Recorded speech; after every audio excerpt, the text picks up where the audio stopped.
coming from under the door. My feet felt chilled. The air was heavier than usual. I wanted to yank the door open and see if someone was there, but I was too afraid of what I might see. My breathing sped up. I felt my pulse pounding in my neck. After a few minutes, I decided to go back to bed. I was completely awake, but I saw no reason to force myself into a confrontation. The next morning I woke up and found the dresser had moved about an inch away from the door. The door itself was completely open. The lock was still in the lock position, which made no sense to me. I stood there in my pajamas, just staring at the door. It was locked, but open. I rubbed my eyes, trying to see if I was imagining it. I took a few steps forward and touched the doorknob. The latch was still extended, as if trying to hold the door shut, but something had forced it open. My mind raced. Was there a hidden mechanism? Did the landlord have a key?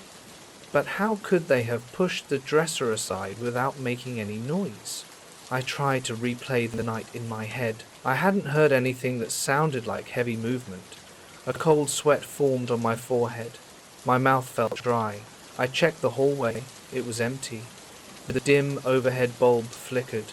The worn-out carpet was silent beneath my feet. There were no footprints, no dirt, nothing, just the same old hallway. When I went back inside, I closed the door and tested the lock. It clicked into place just fine. Then I checked the bedroom door the same way. Everything seemed normal. I got ready for work, but my stomach was in a knot. Over the next few days, I tried to ignore it. I used extra locks on the apartment door. I even put a rubber doorstop under my bedroom door. But every morning, I found the door at least partially open, and sometimes the doorstop was all the way across the room. My heart raced every time I saw it. I started losing sleep. I called the landlord again. I told him something strange was happening. He said, "It's an old place. Maybe the floors are uneven, or the door frames are shifting." I didn't buy that explanation, but he offered no real solution. A friend told me I should set up a camera, so I did. I bought a cheap, motion-activated camera and placed it on top of a bookshelf facing the bedroom door. I wanted evidence. That night, I locked the bedroom door, pushed the dresser against it, wedged the rubber doorstop underneath, and tested the camera. The small green LED blinked. I left a small lamp on because I didn't want total darkness. My chest felt tight with anticipation. I lay in bed, completely covered, in case I needed to jump up quickly. I tried to keep my eyes open, but eventually I fell asleep. It must have been around 2 or 3 a.m. when I woke up to the sound of a slow scraping noise. The sound came from the other side of the door again. My heart pounded against my ribs. I listened. There was a soft creak, like the dresser moving. My whole body tensed up. I wanted to scream, "Who's there?" But the words wouldn't come out. I just stared at the door, waiting for the noise to stop. I couldn't hear any footsteps. After a few minutes, I forced myself to get out of bed. I turned on the ceiling light and walked toward the camera. The green LED was still blinking. The dresser was still in place. The doorstop was on the floor. The door looked closed. Underscored, I thought, maybe I had imagined the sound. I turned off the camera, rewound the recording, and played it back. I could see my bed in the lower left corner. I could see the dresser and the door. Everything was silent. But around 2:47 a.m., the dresser seemed to sway slightly, and then the camera feed turned to static. For a second, the screen was nothing but distortion. When the image cleared, the dresser was still shaking slightly, and then everything went silent again. I didn't see anyone. No hand, no shadow. It was as if something invisible was shaking the dresser.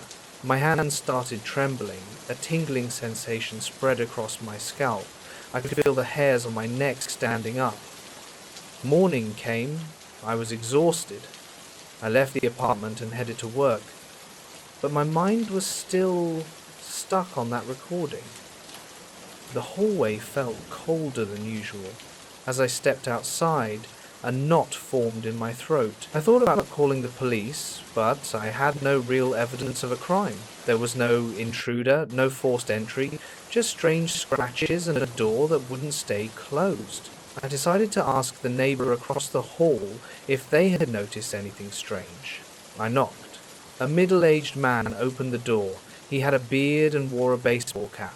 I said, "Hey, I live across from you. Just wondering if you heard anything strange last night?" He shrugged and said he hadn't heard anything.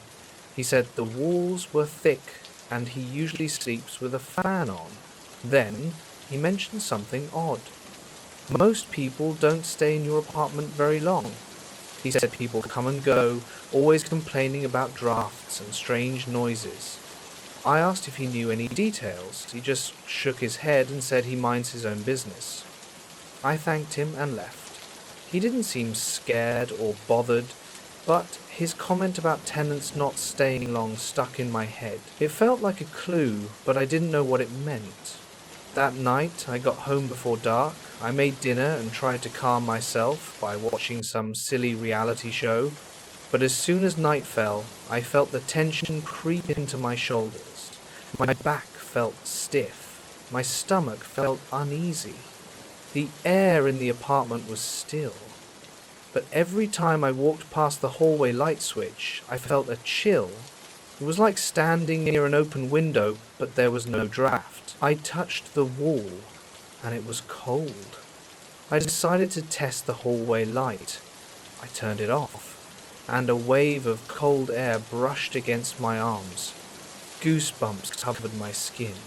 I quickly turned the light back on, and the cold vanished. I locked myself in the bedroom again, pushed the dresser against the door, wedged the doorstop in place, and set up the camera. I also placed my phone on a small tripod to get a second angle. I wanted to capture whatever happened, from multiple perspectives. I stayed awake as long as I could. My mind was filled with questions, but I kept telling myself, I need proof. I need something clear to show someone. I need to prove I'm not imagining things. At around 1:30 a.m., the lamp on my nightstand began to flicker. Not the ceiling light, just the lamp. It flickered 2 or 3 times. Then I heard the floor creak in the hallway. The doorknob rattled. I jumped up, grabbed my phone, and aimed it at the door. The dresser started moving. It slid an inch, then another. The doorstop came loose and tipped over. My mouth went dry. My breathing quickened. I tried to steady my phone, but my hands were shaking. The lamp flickered again. The doorknob stopped rattling. Then, a soft knock. Not loud, just a gentle tap from the other side, and then silence. I sat on the edge of my bed, phone still pointed at the door, waiting. My chest felt tight. My heart was pounding so hard it hurt. Sweat dripped down the back of my neck. After several minutes, I slowly moved toward the dresser. My arms felt heavy. I set my phone down, pressed my hands against the dresser, and held my breath. I heard nothing. I leaned in, pressed my ear against the door. The wood was ice cold. The chill stung my ear. Then I heard something. A low vibration, like someone humming softly. But it wasn't a melody, it was just a dull, muffled resonance. I pulled back, shaking my head. Had I really heard it? Or were my ears playing tricks on me? I slid the dresser slightly aside and opened the door. The hallway was dark. I couldn't see any shapes, any shadows. The ceiling light was off. The hallway was dark again. A gust of cold air hit my face. My eyes filled with tears. I shoved the dresser back into place, shut the door, and stayed there until the morning light finally came. Morning, I checked the footage on my phone. The dresser clearly moved, about 2 inches on its own. There was no visible force pulling or pushing it. The doorknob twisted slightly, just enough to see it wiggle. Then the doorstop tipped over and landed with a soft bounce. I watched the video 3 times. My stomach twisted with anxiety. I had proof, but I had no idea what to do with it. Should I show it to the landlord? Should I post it online? I felt stupid, like no one would believe me anyway. Maybe they'd think I faked it. I took the day off work. I needed to rest. I needed time to think. I left the apartment around 9 a.m. and went for a walk. It felt good to be out of that building. My head cleared a little. I got a coffee. I sat in my car and replayed the video. My stomach still twisted when I watched it. The rational part of me wanted to say it was just the building settling or some mechanical issue with the door. But the door stopped flipping over? That wasn't normal. By late afternoon, I still didn't want to go back, but I had nowhere else to sleep. I decided I needed to confront the landlord. I had to show him the videos, demand an explanation, or an early lease termination. I didn't know if he'd believe me, or if he'd even care. But I couldn't stay in that apartment much longer. Every time I turned the lights off, I felt that presence in the hallway. It wasn't something I could ignore. My heart rate spiked every time. I step into the hallway. The air feels thick. My throat tightens. The door keeps ending up open when it should be closed. The scratches are getting deeper, and that cold feeling never goes away. I don't know what's causing it, and I'm not sure if it even matters. All I know is I need to get out of there. If the landlord won't let me break the lease, I'll pack my things and leave anyway. I'd rather take the financial hit than spend another night wondering who or what is trying to get into my room when the lights go out. Right now I'm sitting in my car, writing all of this down, just to clear my head. I keep looking at the building entrance. The windows of my unit are completely dark. The hallway lights flicker through the dirty glass door. I can almost feel that cold air on my skin, even from here. The camera footage is still on my phone. If I need proof, it's there. But I don't know if proof matters anymore. I just want to feel normal again, and that place will never feel normal. I hope you enjoyed this story. If you're passionate for next story, please subscribe to the channel for next upcoming stories. Sleep good.